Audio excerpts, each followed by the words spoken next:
ఇప్పుడు అడుగుదాం, who is mother of Buddha? Mayadevi. Mahamaya. According to Britannica, Mahamaya, the mother ఓకేనా? Who is wife of Buddha? Yashodhara, Princess Yashodhara. Who is son of Buddha? Rahula. According to who is father of Buddha? Gautam Buddha's father was Suddhodana. What is the birth place of Buddha? Birth place of Gautam Buddha. నేను వెళ్ళాను. Okay, Gaya. నేను వెళ్ళాను Buddha. So విషయం ఏంటి? ఈ బుద్ధుడు ఎవరికి పుట్టాడు? శుద్ధోదన మహారాజుకి. ఓకేనా? వాళ్ళ అమ్మ పేరు మహామాయ, వాళ్ళ ఆవిడ పేరు యశోధర. యశోద పదం ఎక్కడుంది? భాగవతంలో. భాగవతం ఎప్పుడు జరిగింది? కదా. సో వీళ్ళంతా ఇక్కడ వాళ్ళకి పుట్టిన వాళ్ళే కదా. సో ఆయన మూడ్ని బట్టి ఆయన ప్రవర్తించాడు. అదొక మతం అయింది, బౌద్ధ మతం. ఇప్పుడు మొన్న ఎక్కడో అమెరికాలో గంట దొరికిందంటమ్మా. ఓకే, దాని వయసు 30 కోట్ల సంవత్సరాలంట. దాని మీద గరుత్మంతుడు ఉన్నాడు. మాట్లాడమను. ఇప్పుడు నేను చెప్పలే, కేకే మహమ్మద్ గారు చెప్పారు. ఆయన మాటలు కూడా విన్నావు నువ్వు? What K K Muhammad says about Hinduism?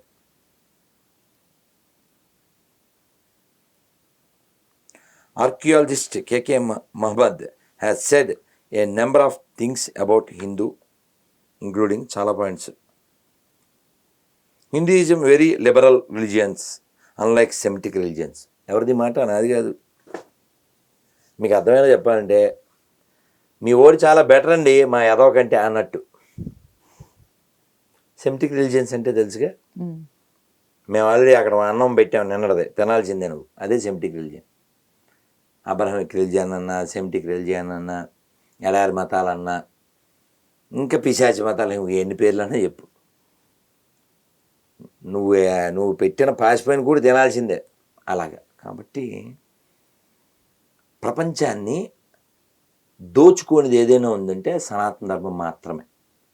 కొన్ని లోపాలు ఎవరన్నా కొంచెం పరుషంగా చెప్తే, ఒళ్ళు కొవ్వెక్కి ఎవరన్నా చేసినవి, మేము గొప్ప వాళ్ళం, నేను అగ్రకులం అని ఎవడైనా అంటే వాడు ఉగ్రకులం. అగ్రత్వం దేన్ని బట్టి వస్తుంది? నీ గుణాన్ని బట్టి. ఎవడు పుట్టినా అలాగే కదా. కాబట్టి ఇప్పుడు ఈ నా మాటలు కాదు. శ్రీభాష్యం అప్పలాచార్యులు వారి గొప్పోళ్ళా? త్యాగరాజ వారి గొప్పోళ్ళా? దుడుకు గల నన్నే దొర కొడుకు బ్రోతురా, ఎంతో దుడుకు గల నన్నే దొర కొడుకు బ్రోతురా అందులో చెప్తారాయన. కాబట్టి ఉత్తమంగా జీవించండి అని మనకు ఉపనిషత్తులు బోధిస్తున్నాయి. ఉత్తమంగా జీవించడం అంటే వైరాగ్యంతో జీవించడం. ప్రపంచాన్ని కబలిస్తా, మొత్తం అంతా ఆక్రమిస్తా, కబ్జా చేస్తా, అమ్మో ఇలాంటి సనాతన ధర్మం నేర్పలేదు. విడిచిపెట్టు అని చెప్పింది. ప్రపంచాన్ని విడిచిపెట్టు, వాళ్ళ మతాలు తుడిచిపెట్టు మనకు చెప్పలేదమ్మా. అందుకే మనకి దోచుకోవడం రాదు. భోజనం కాదు కూడా మనం అమ్మవారిని ఏమడుగుతాం?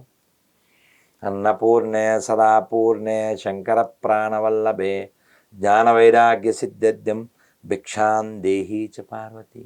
అమ్మా మాకు జ్ఞానం వైరాగ్యాన్ని ఇవ్వమ్మా అని అడుగుతున్నాం మనం. మేరాకారు అడగట్లేదు. ప్రపంచం అంతా మా మతస్థులే ఉండాలి అని చెప్పట్లేదు. మనకు అలాంటి లక్షణాలు లేవు. ఏకం సత్ విప్రా బహుదా వదంతి అని చెప్తున్నాం మనం. కాబట్టి ప్రపంచం బాగుండాలి అని ఎవరన్నా కోరుకుంటే అది సనాతన ధర్మం వల్ల మాత్రమే సాధ్యమవుతుంది. ఎడారి పిశాచ మతాల వలన ఏం జరుగుతుందో మనకు తెలుసు. అయితే గురుగారు ఇంకొక చిన్న సందేహం, మన చరిత్రని మన కొన్ని పురాణాల్లో అసలు ఉన్నవి కొన్ని తీసేసి అలానే లేనివి కొన్ని యాడ్ చేసి మన చరిత్రని ప్రక్షిప్తం అంటారు. మన చరిత్రని చాలా వక్రీకరించారు అనేది బయటకు వస్తున్న నిజాలు ఇప్పుడు. ఇది కరెక్టే అంటారా? అమ్మా ఇప్పుడు ఈ ఈ కొన్నిటికి ఎగ్జామ్స్ ప్రిపేర్ అవుతారు కదా పిల్లలు, వాళ్ళు చెప్తారు, గురుజీ ఎంతసేపు చూసినా ఏదో ఆర్యన్ ఈ థియరీ అది ఇది ఏవో నేర్పించారు, అసలు ఈ తెలుగు నేలని ఎంతమంది గొప్ప వాళ్ళు పరిపాలించారు, వాళ్ళ గురించి పాఠాలు లేవు గురువుగారు. ఈ భూమండలాన్ని ఎంతమంది గొప్ప వాళ్ళు పరిపాలించారు, ఈ భారతదేశాన్ని, వాళ్ళ చరిత్రలే లేవు. ఎందుకు లేవు అంటే స్వతంత్రం వచ్చిన కొత్తలో స్వతంత్రానికి మనకి లక్షల మందిని చంపిన తర్వాత ఎవడన్నా పుట్టోడు ఒక్క చుక్క రక్తం కార్చకుండా స్వాతంత్రం వచ్చిందంటే ఈ బల్ల ఎంత బరువు నాకు తెలియదు, దీంతో కొట్టాలి, అది ఆ టీపా ఎత్తి కొట్టాలి, అంత అబద్ధం ఆడితే అంటున్నా. లక్షల మంది చస్తే వచ్చింది స్వాతంత్రం. రికార్డెడ్ 6 లక్షల మందిని చంపారు బ్రిటిష్ వాళ్ళు ఉరిదీసి, రికార్డెడ్. ఇంకా ఆఫ్ ద రికార్డ్ చెప్పలేం. అలాగే వాళ్ళు బెంగాల్లో ఓ కరువుని సృష్టించారు. వాడి పేరు చర్చిలో ఎవడు ఉండేవాడు వాడి టైంలో, వెల్సన్ మరాడి పేరు. కరువుని సృష్టించారు. కరువుని, తిండి లేకుండా ఇక్కడ పండిందల్లా పట్టుకుపోయి ఆ కరువులో 34 లక్షల మంది ఏమో చచ్చిపోయారు. ఇవి కాక పాకిస్తాన్ పుట్టించి వారంలో 6 లక్షల మందిని చంపారు. వారం, అలా 4 నెలల్లో 20 లక్షల మందిని ఏమో చంపారు. ఇప్పుడు పర్సంటేజ్ ఆఫ్ హిందూస్ ఎంతమంది ఉండేవారు 47లో?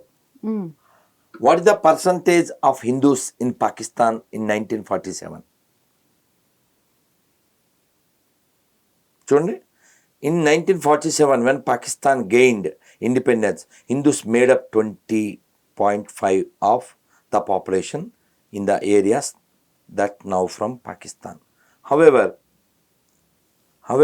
the Hindu population has since declined significantly, and as of 2023 it is estimated to be around 1.9. 20.5కి 1.9కి ఏమైనా సంబంధం ఉందా? వీళ్ళంతా ఎక్కడికి వెళ్ళిపోయారు? అయితే భూమిలో గెలిచిపోయారు, లేకపోతే వాళ్ళ మతంలో గెలిచిపోయారు. ఓకే. కాబట్టి నా రిక్వెస్ట్ ఏంటంటే, జంతువులను అవమానించడం నాకు ఇష్టం ఉండదు. ఎందుకంటే వాటికి హక్కు ఉంటే నా మీద కేసు వేస్తాయి. అన్ని మతాల సమానమైన కుక్కలు అనుకోండి, కుక్కలు బాధపడతాయి. గాడిదలు అంటే గాడిదలు బాధపడతాయి. నక్కలు అంటే నక్కలు కూడా మమ్మల్ని ఎందుకు కలుపుతామని. కాబట్టి అన్ని మతాల సమానమైన దరిద్రులు ఎవరైనా ఉంటే నిరూపించగలరని, కేవలం తిట్టకుండా మీ నెంబర్ పెడితే నిరూపిస్తే 10 లక్షలు, నిరూపించకపోతే ఇంక వద్దు. అయితే ముఖ్యంగా ఈ క్రిస్టియన్స్ మీ పైన వేస్తున్న వాదు ఏంటి అంటే, విజయప్రసాద్ రెడ్డి కానివ్వండి, ఇంకొంతమంది పాస్టర్లు ఎవరైతే ఉన్నారో పబ్లిక్గా మిమ్మల్ని డిబేట్కి పిలిస్తే మీరు కేవలం ఒక పేరు అనే దాన్ని అడ్డం పెట్టుకొని ఎన్నిసార్లు చెప్పను డిబేట్కి రావట్లేదు. ఎన్నిసార్లు చెప్పను, నైతికత లేని నీచ్ కమేన్ గాలతో ఎలా కూర్చుంటా. ఫస్ట్ పాయింట్, నీ పనికిమాలిన మతమో నీ పనికిమాలిన పుస్తకం కాదు, నీకు నైతికత లేదుగా. How you can sit in front of me? కేవలం బైబిల్, మీరు భగవద్గీత రామాయణమో తీసుకురండి, ఈ రెండిటి గురించే మాట్లాడదాం. అవును, మాట్లాడేవాడికి అర్హత ఉండాలిగా. అమ్మ, మీ తమ్ముడికి డ్రైవింగ్ వచ్చా? వచ్చాను. మీ తమ్ముడైనంత మాత్రం డ్రైవింగ్ రాకుండా డ్రైవింగ్ సీట్లో కూర్చోబెడతావా? వస్తేనే కూర్చోబెట్టాలి. నైతికత లేనివాడికి మతం ఎందుకు? నైతికత లేనివాడు దైవాన్ని ఎలా చేరతాడు? నీతిమంతుడు సూర్యుని వలె అదే నీతిమంతుడు సింహం వలె గర్జించును అని డైలాగ్ ఉండాలి దాంట్లో. ఆ డైలాగ్ వాళ్ళు సూట్ అవ్వాలిగా. వాళ్ళకి నీతి లేదుగా. నీతి లేని జాతి వాడు నాతో ఎలా కూర్చుంటాడు? వాడు ఎవడైతే ఏంటి కదా. మీరు గమనించాలి, I'm not against Islam, I'm not against Christianity, I'm against uncivilization, I'm against non moral. వాళ్ళు మొరాలిటీ లేదు కదా. మొరాలిటీ లేనివాడు స్పిరిచువాలిటీ గురించి నాతో ఎలా మాట్లాడతారు? ఇప్పుడు నేను కాఫీని వ్యతిరేకిస్తా, అంటే మేము కాఫీ తాగాం, ఓకే, మేము టీ తాగాం. మధ్యాహ్నం ఎవరో గురూజీ మీకు జున్ను తేనా అన్నారు. మేము తినకూడదు, నాకు చాలా ఇష్టం, 28 ఏళ్ళు అయింది, నాకు చాలా ఇష్టం, కానీ తినకూడదు. కాఫీ మా అమ్మ ఎప్పుడో బలవంతం చేస్తే తాగేవాడిని. ఇస్కాన్ జాయినింగ్కి మానేసింది. మీరు కాఫీని వ్యతిరేకిస్తున్నారు, మాకు ఎలా తెలుస్తుంది? ఎలా పోసేస్తా నేను కాఫీ, అందులో ఉమ్మైనా పోస్తా. నేను కాఫీని వ్యతిరేకిస్తున్నాను అనేది నువ్వు నమ్మాలంటే కిందైనా పోస్తా, ఉమ్మైనా వేస్తా. అలా నువ్వు విగ్రహారాధన వ్యతిరేకిస్తున్నాను అనే మతంలో ఉన్నావుగా, కాబట్టి యేసు బొమ్మ మీద పోయి 1 2 పోయి బట్టలు కొట్టు, అదో వీడియో చేయి, నాతో కూర్చో. మీ ఆడలతో బైబిల్ నేను ఇచ్చిన పాయింట్లు చదివించు, అది పరిశుద్ధమని నిరూపించు, నాతో కూర్చో. నీ పేరు నువ్వు నమ్మిన బుక్లో చూపించు. నీకు పేరు కూడా పెట్టలేని పనికిమాలిన మతం నువ్వు తీసుకుని నీ స్వదేశాన్ని విమర్శిస్తూ నీతో డిస్కషన్ ఏంటి? స్పిరిచువాలిటీ పెద్ద టాపిక్, అది పెద్ద టాపిక్ స్పిరిచువాలిటీ. నేను చెప్తున్నా యాజ్ ఏ హిందూ, నాకు ఈ భూమి మీద మనుషులే ముఖ్యం. పేర్ల కోసం కొట్టుకోవడం ఏంటమ్మా? చిన్న లైఫ్. రామా నాకు నచ్చింది, త్యాగరాజ స్వామికి నచ్చింది, రామదాస్ గారికి నచ్చింది, హనుమంతుడికి నచ్చింది. వాళ్ళు అచీవ్ కూడా చేశారు ఆ 2 అక్షరాలతో. Rama, whether in English Rama, in Telugu also Rama. Krishna in Telugu or English same, in Hindi also same Krishna. మరి what is Jesus called in Telugu? ఏమొచ్చింది పైన? యేసు. ఎందుకు? What is Rama called in Telugu?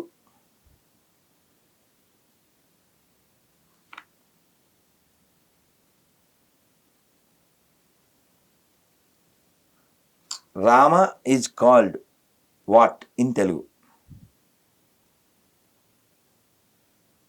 ఇది వాట్ ఈజ్ మీనింగ్ అని వచ్చింది. ఇది Rama is called in Telugu,